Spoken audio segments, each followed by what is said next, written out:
The I world 999 రూపాయల frame కొంటే blue cut lens free, 1499 రూపాయల ఫ్రేమ్ కొంటే ప్రోగ్రెసివ్ లెన్స్ ఫ్రీ మరియు ఫ్రీ ఐ చెకప్ మంచిర్యాల చౌరస్తా Choppadandi road Karimnagar. Welcome to Suman TV. భారత ఆర్థిక వ్యవస్థని డెడ్ ఎకానమీగా నిర్వచించిన డొనాల్డ్ ట్రంప్కి గట్టి సమాధానం చెప్పబోతున్నారు మన భారత ప్రధాని నరేంద్ర మోదీ. 79వ స్వాతంత్ర దినోత్సవం సందర్భంగా 103 నిమిషాల పాటు ఆయన నిర్విరామంగా కొనసాగించిన స్పీచ్లో ఒక బాంబు లాంటి వరం ఇచ్చాడు భారతీయులకి. అదేంటి అంటే త్వరలోనే భారతదేశంలో జిఎస్టీ మారబోతుంది, జిఎస్టీ తగ్గించబోతున్నామని. ఈ వరం సామాన్యులకి మధ్యతరగతి వాళ్ళకే కాకుండా భారతదేశంలో ఉత్పత్తి ఇండస్ట్రీని భారీగా ప్రోత్సహించే విధంగా ఉంటుందనే అంచనాలున్నాయి. అంతేకాదు ప్రపంచంలోనే అత్యంత శక్తివంతమైన ఆర్థిక వ్యవస్థల్లో 3వ స్థానానికి చేరబోతున్న భారత్కి మోదీ ప్రకటించిన నిర్ణయం ఒక ఊతంగా మారబోతుందని తెలుస్తుంది. ఈ భారతదేశం తీసుకోబోతున్న ఈ నిర్ణయం నిజంగానే అమెరికాని వణికించబోతుందని చెప్పాలి.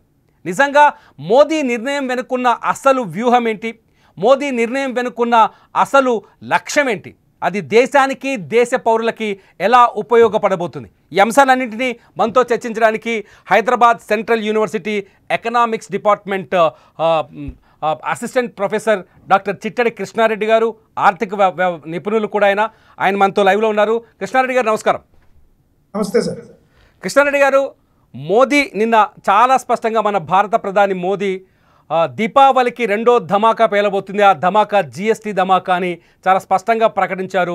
ధరలు తగ్గబోతున్నాయనే చర్చ కూడా స్టార్ట్ అయింది. దీని అర్థం ఏంటి, అసలు యాక్చువల్గా మోదీ ప్రకటన వెనుకున్న అర్థం ఏంటి? మనందరికీ తెలుసండి, జిఎస్టీ ప్రజలకందరికీ కొన్ని సందర్భాల్లో కొన్ని వస్తు సేవలు కొనుగోలు చేయాల్సి వచ్చినప్పుడు ఆర్థికంగా భారం పడుతుంది. ఈ పన్నును భరించలేకున్నటువంటి సందర్భాలు దేశ ప్రధాని దృష్టికి తీసుకువెళ్ళినట్టుగా కనబడతా ఉంది. ఈ నేపథ్యంలోనే పెద్ద ఎత్తున, అంటే గతంలో ఉన్నటువంటి 5 స్లాబ్లని 2కు తగ్గిస్తూ, అంటే గతంలో 12% ఏదైతే పన్నును చెల్లిస్తున్నారో దాన్ని 5%కి, దాదాపు 28% చెల్లిస్తున్న పన్నులని 18%కి, ఈ 2 ట్యాక్స్ స్లాబ్లను మాత్రమే జిఎస్టీలో తీసుకువచ్చి అనేక రకాల వస్తు సేవలు, దాదాపుగా 100 కొద్ది వస్తు సేవలు వీటిలోకి రాబోతున్నాయి. అంటే ముఖ్యంగా సామాన్య ప్రజలు వాడేటువంటి వినియోగ వస్తువులు ఏవైతే ఉన్నాయో, మీరు వాడే టూత్పేస్ట్ నుంచి బట్టలు కావచ్చు, చెప్పులు కావచ్చు, ఎలక్ట్రానిక్ వస్తువులు కావచ్చు, ఇలా అనేక రకాల వస్తువులపైన దాదాపుగా మనకు 7 నుంచి 8% పైగా ట్యాక్స్లు తగ్గడం ద్వారా వస్తు సేవల ధరలు కూడా తగ్గుముఖం పట్టడానికి ఆస్కారం ఉంది. ఇవన్నీ కూడా మనము స్వదేశీయంగా ఉత్పత్తిని పెంచుకోవడానికి, దేశ తయారీ రంగంలో మనం సరికొత్త రికార్డును అందిపించుకోవడానికి వేస్తున్నటువంటి ఒక ప్రయత్నంగా కూడా మనం చూడవచ్చు. ఎందుకంటే ఇవాళ అమెరికా లాంటి దేశం టారిఫ్ల మోత మోగిస్తుండడం, చైనా లాంటి దేశం మన దేశం పైన యత్నం చేస్తున్నటువంటి తరుణంలో దేశీయంగా సెల్ఫ్ రిలయన్స్ కావాల్సినటువంటి అవసరం ఉంది. దీన్ని దృష్టిలో పెట్టుకొని మన దేశ ప్రధాని నరేంద్ర మోడీ గారు స్వదేశీకి ఊతమిచ్చే విధంగానే మన పరిపాలన ఉంటుంది.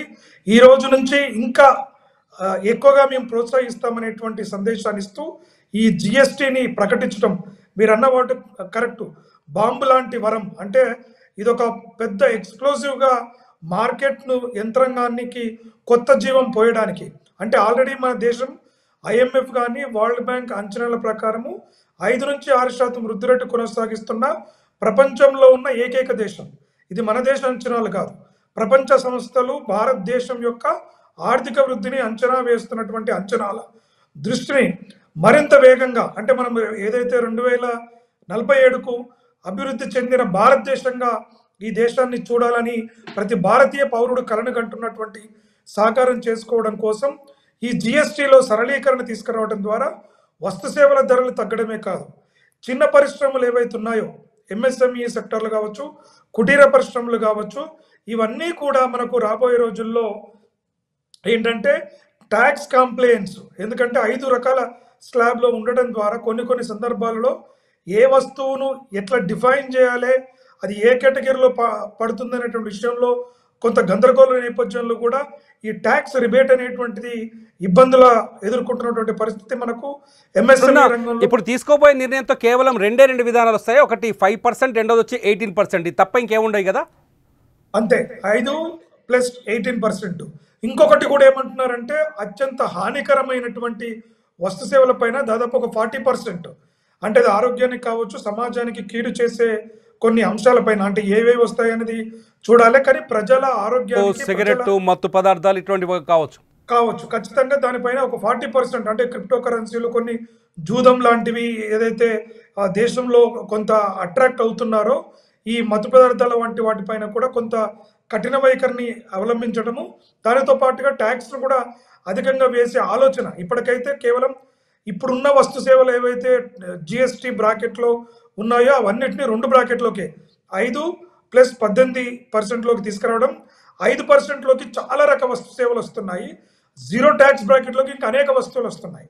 అసలు ట్యాక్సే లేనటువంటి పరిస్థితి వస్తు సేవలు ఒకటి 5%, ఇంకొకటి 18% మనం చూడొచ్చు. ట్యాక్స్ లేని వాటి గురించి మనము పెద్దగా చర్చించాల్సిన అవసరం లేదు. 5%, 18%. కృష్ణారెడ్డి గారు, ఒక నివేదిక ప్రకారం అంటే కొన్ని ఏదైతే ఇప్పటి వరకు ఉన్న 12% ఉన్నాయి కదా, 12%లో బాక్స్ ఆ బ్రాకెట్లో ఉన్న కొన్ని వస్తువులకి 0 ట్యాక్స్ కూడా చేస్తారని ఒక చర్చ జరుగుతుంది. సాధ్యమవుతుందా ఇదంతా? ఖచ్చితంగా అండి, ఎందుకంటే దేశం ఆర్థిక వ్యవస్థకు ఊతం ఇవ్వాలనేటువంటిది భారత ప్రభుత్వం కంకణం కట్టుకుంది. భారత ప్రభుత్వం కూడా మొదటి నుంచి చెప్తుంది, భారత ప్రభుత్వం ఏమున్నా కూడా మేము బిజినెస్ చేయము, గవర్నెన్స్ చేస్తాము, వ్యవస్థలో సమూలమైన మార్పులు తీసుకొస్తాము, ఒక పోటీ వాతావరణం సమాజంలో తీసుకువస్తాము, సమాజంలో ఉన్నటువంటి యువకులు పట్టణాల్లోనే కాదు గ్రామీణ యువత కూడా వ్యవస్థాపకులుగా మారాల్సిన అవసరం ఉంది. మీ స్థానికంగా ఉండే సమస్యలకు ప్రపంచ దేశంలో నుండి ఎక్కడి నుంచో శాస్త్ర సాంకేతిక పరిజ్ఞానం వచ్చి పరిష్కరించదు, మనకు మనమే పరిష్కరించుకోవాలి. మనం చదువుకున్న, మనం నేర్చుకున్న విజ్ఞానం మనం స్థానికంగా వాడుకునే విధంగా మన దేశం, మన రాష్ట్రం, మన ప్రాంతానికి ఉపయోగపడే విధంగా మనము చేసుకోవాల్సినటువంటి అవసరం ఉందని కూడా చెప్పడం జరుగుతుంది. ఎందుకంటే గతంలో మనం చైనా యొక్క యాప్స్ బ్యాన్ చేసినప్పుడు భారత్ యాప్లు ఏమన్నా చైనా బ్యాన్ చేయాలనుకున్నప్పుడు అసలు మన యాప్స్ అక్కడ ఏమీ లేకుండా ఉండేటువంటి పరిస్థితి కనబడతా ఉంది. అంటే మన దగ్గర ఉన్నటువంటి ఇంజనీరింగ్ స్టూడెంట్స్ కావచ్చు, శాస్త్ర సాంకేతిక పరిజ్ఞానం ఉన్నటువంటి వాళ్ళు పాశ్చాత్య దేశాల తీసుకొచ్చినటువంటి సాంకేతిక పరిజ్ఞానం పైన ఆసక్తితో ముందుకు వెళ్తున్నారు తప్ప మన స్థానికంగా వాటిని వృద్ధి చేయడానికి ఆసక్తి పెద్దగా చూపించకపోవడంతో ఇటు ట్యాక్స్ సబ్సిడీలు, అవసరమైన ఔత్సాహికవేత్తలకు బ్యాంకు నుంచి రుణాలు, ఇలా పెద్ద ఎత్తున, అంటే ఒక్కటి కాదు, అంటే ప్రభుత్వము ఏ రకమైనటువంటి ఒక వ్యవస్థాపకుడికి కావాల్సిన సహాయ సహకారాలను అందించాలో అవన్నీ కూడా తీసుకొస్తున్నాయి. ఇవాళ పౌర సమాజం పైన, ముఖ్యంగా యువత పైన, మన భారతదేశంలో ఉన్నటువంటి అత్యంత జనాభాలో ఎక్కువ భాగం యువకులుగా ఉన్నటువంటి జనాభా ఈ వ్యవస్థాపకత పైన కొంత ఆసక్తి చూపించాల్సినటువంటి అవసరం ఉంది.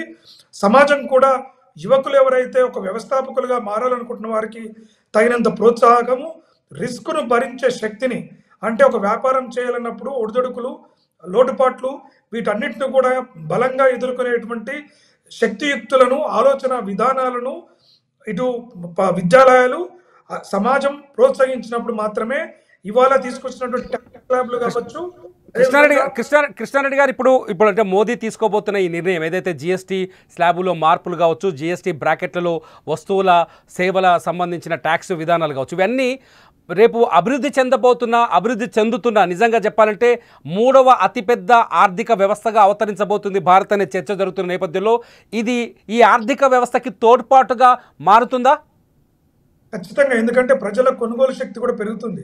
ఎప్పుడైతే ఒక నిత్యావసర వస్తువుల ధరలు తగ్గుముఖం పడతాయో ప్రజలు ఆర్థికంగా బలోపేతం అవ్వడానికి ఆస్కారం ఉంటుంది. ఎప్పుడైతే ప్రజల్లో కొనుగోలు శక్తి పెరుగుతుందో వ్యవస్థలో వస్తు సేవలకు డిమాండ్ పెరుగుతుంది. డిమాండ్ పెరిగినప్పుడు ఉపాధి రంగాలకు కూడా కొంత ఊతం ఇస్తుంది. ఇవాళ అందుకనే ట్యాక్స్ బెనిఫిట్స్ అంటే కేవలం ఒక వినియోగదారుని దృష్టిలోనే పెట్టుకునే విధానమే కాకుండా ఒక వినియోగదారుడికి, ఒక సగటు కుటుంబానికి అత్యంత మేలు జరిగే అంశంతో పాటు వ్యాపార వర్గాలకు కూడా ఆర్థికంగా వస్తు సేవలకు డిమాండ్ పెరగడంతో ఉత్పత్తి ఉద్యోగిత పెంచడం ద్వారా కూడా ఆర్థిక వ్యవస్థకు మరింత ఊతం వస్తుంది.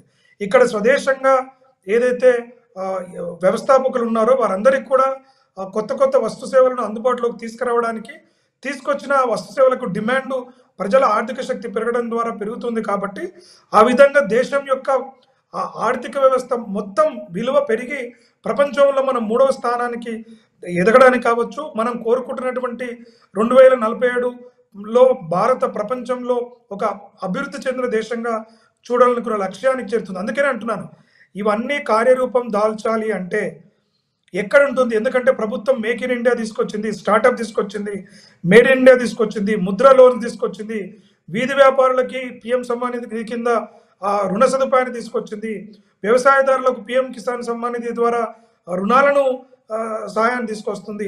ఇలా అనేక కార్యక్రమాలను ప్రజల కోసం పిఎం కుశాల్ యోజన కింద నిరుద్యోగుల యువకులకు ట్రైనింగ్లు ఇచ్చే ప్రోగ్రాంను తీసుకొస్తుంది. అవసరమైన వారందరికీ కూడా స్టార్టప్ల ద్వారా, వెంచర్ క్యాపిటలిస్టుల ద్వారా అవసరమయ్యేటువంటి ఆర్థిక పెట్టుబడిని, మార్కెటింగ్ సహకారాన్ని పెంపొందించడం కోసం ప్రయత్నం చేస్తుంది. కాబట్టి వీటన్నిటినీ కూడా రాష్ట్ర ప్రభుత్వాలు అందిపుచ్చుకోవాలి.